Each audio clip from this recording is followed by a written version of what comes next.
The Prophet said, sallallahu ta'ala alayhi wa sallam, the hadith is in Sahih Muslim, and it is perhaps the most important of the hadith I'm going to quote tonight, this one. He said, when Dajjal is released, he will live on earth for 40 days. One day like a year. One day like a month. One day like a week. And the rest of his days like your days. When his day is like our day, he will be in our dimension of time.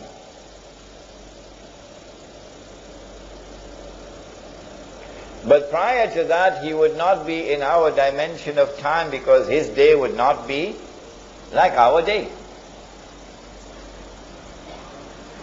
When he is in our dimension of time, at that time it will be possible for us to see him. At that time he will appear as a human being. A human being. Not a system, not a civilization, a human being. And he would be a Jew. And he would be a young man, powerfully built, with curly hair.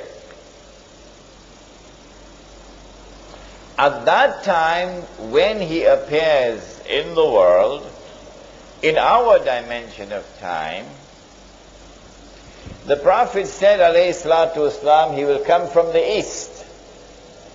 He pointed his finger 20 times to the east. Dajjal will come from the east. But what about prior to that, when he will not be in our dimension of time? Where will he be, for example, when his day is like a year? Where will he be? Do we have any answer to that? He's going to be on earth, but we won't be able to see him. The angels, are they here in this room? Yes. How many? Each one of you have 2 angels on your forehead, on your shoulders. So there are many angels right here in this room. They are on earth. Are they in our dimension of time? No. No. So they don't perform salat according to our timetable. Fajr for them is not Fajr for us. If we were to go into that day in which they live, and we have to perform salat, can we perform salat according to this timetable? No, we don't have to calculate to do it. Can an angel come into our world? Can an angel come into our dimension of time so we can see the angel? Yes, which one? Yes, Jibreel alayhi salam came as a human being, right in the masjid. Are there jinn in this masjid now? Oh yes, they are. They are on earth. Can we see them? Are they in our dimension of time? No, they're not. But can they enter into our dimension of time? Yes. Mr. Shaitan himself, Iblis, he came as a human being, as an old man, remember, with a walking stick. So Dajjal will enter into our dimension of time one day. We see him. But prior to that, in a day which is like a year, where will he be? It is from that location that he will commence his attack. He will begin his effort. Number 1, to liberate the Holy Land. Number 2, to bring the Jews back to the Holy Land. Number 3, to restore the state of Israel. Number 4, you know it's number 4. From that location, he will begin the effort. Where will it be? Fortunately for us, we have the answer. And it is also in Sahih Muslim. It is known as the hadith of Tamim Ad-Dari. Listen to it carefully now. Tamim Ad-Dari was a Christian who took the Shahada, became a Muslim in Medina. He came to the Prophet ﷺ and narrated an experience which he had.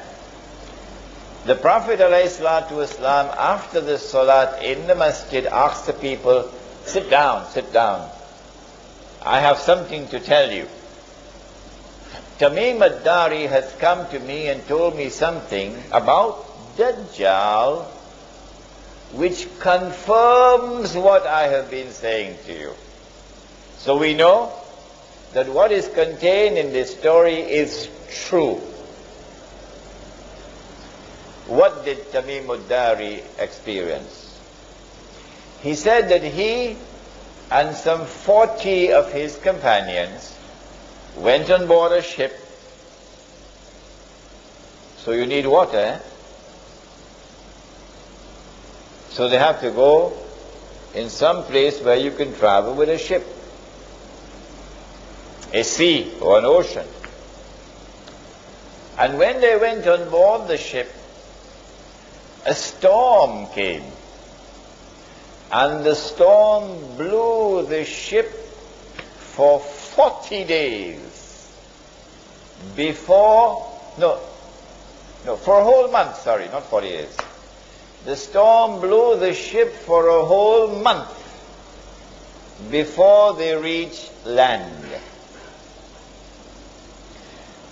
Now, if you are on the western side of Arabia, which is Hijaz, and you get on board a ship, there are only two seas on which you can travel.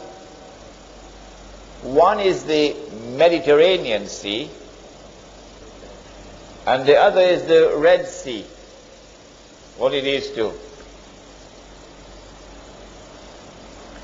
But it seems very much unlikely, in fact impossible, for a ship to be on the Red Sea and for a storm to be blowing and that ship did not touch land for a whole month, because the Red Sea is very narrow.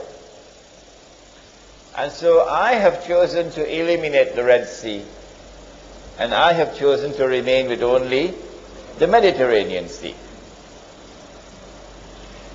After they reached land, then they got off the ship onto a boat and they went, and it was an island.